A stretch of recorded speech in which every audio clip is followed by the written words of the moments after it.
예수의 유일성 5번째 시간 평안을 주심. 오직 예수 그리스도 한 분만이 우리 인간의 죄를 용서하실 수 있다. 예수 그리스도만이 인생에게 목적을 주신다. 나사렛 예수만이 당신에게 평안을 주실 수 있다. 그분은 평화의 왕이시다.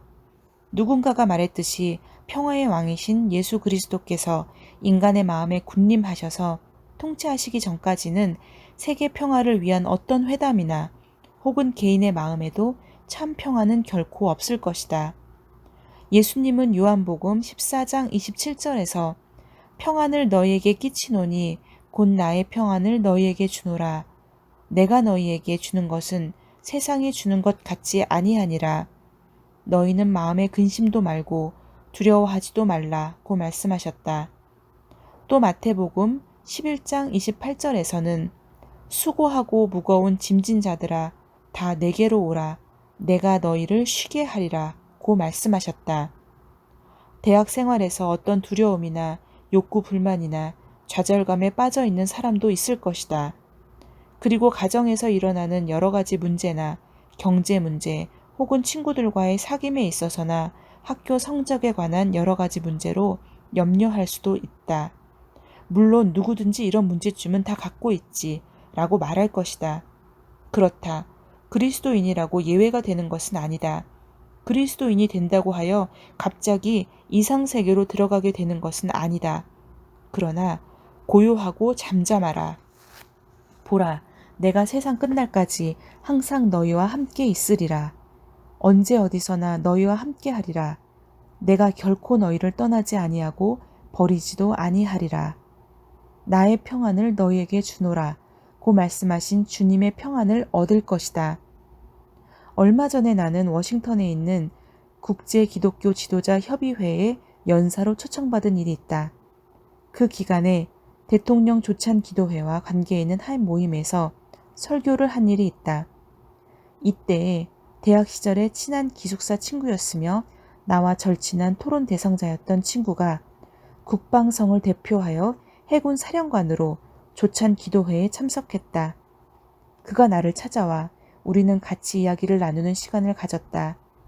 그는 그의 사랑하는 어린아이가 죽고 나서 최근에 자신에게 일어났던 비참한 이야기를 들려주었다. 그는 자기 집에 가서 그의 부인과 함께 셋이서 이야기해 보자고 했다.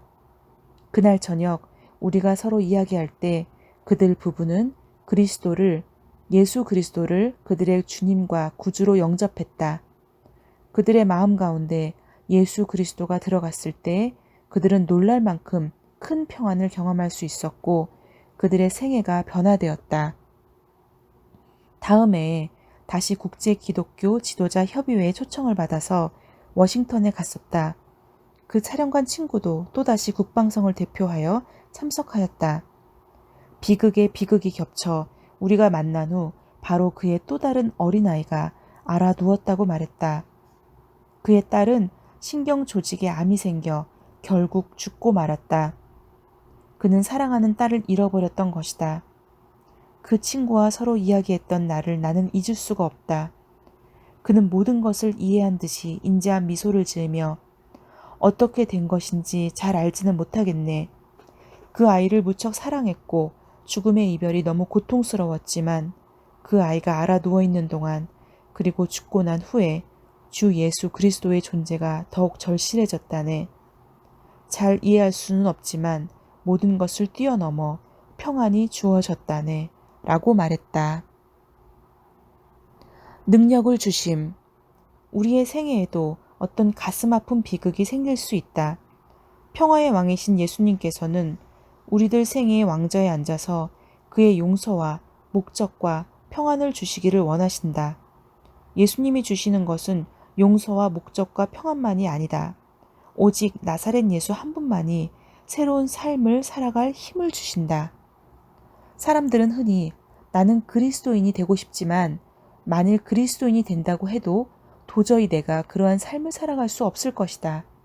이때까지 저지른 잘못, 마음속에 품고 있는 원한, 곧잘 죄를 지을 가능성, 부도덕함, 과음, 거친 말투, 또 그 외에 다른 여러 잘못된 일이 얼마나 있는지 다른 사람은 모른다. 나는 도저히 그리스도인 생활을 할 수 없을 것 같다. 고들 말한다. 그러나 그들이 그들의 생애를 그리스도께 맡겼을 때 그리스도인의 삶이란 초자연적인 것임을 알게 될 것이다. 당신과 내가 아무리 선하다 하더라도 우리는 도저히 그러한 생활을 할 수 없다.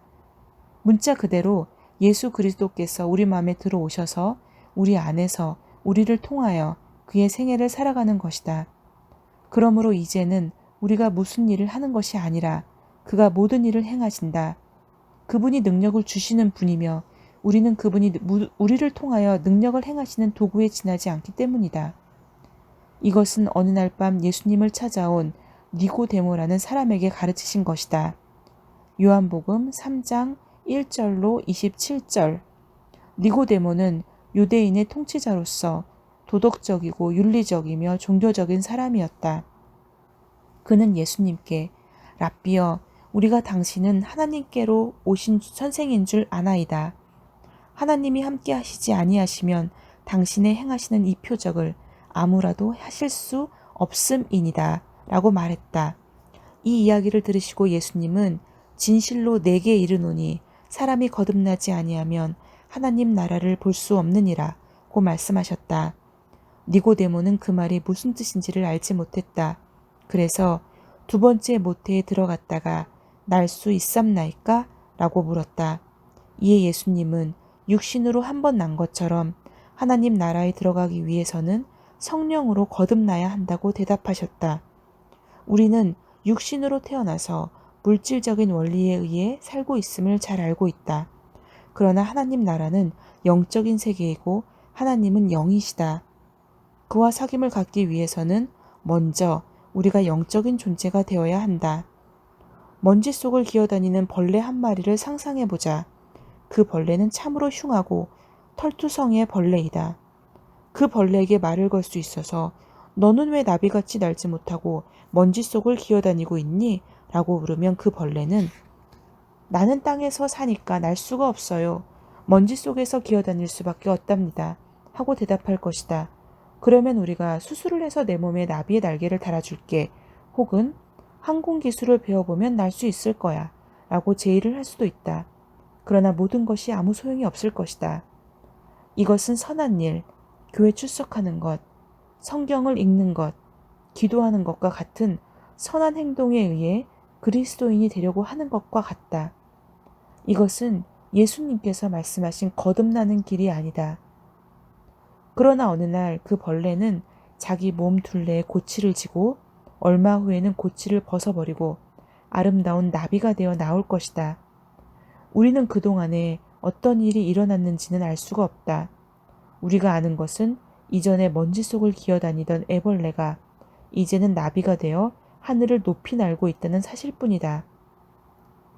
그리스도인의 생활도 이것에 비유될 수 있다. 이러한 새로운 탄생은 나사렛 예수, 즉 부활하신 주님께서 당신의 마음 가운데 오셔서 살아 계실 때에 일어난다. 아멘.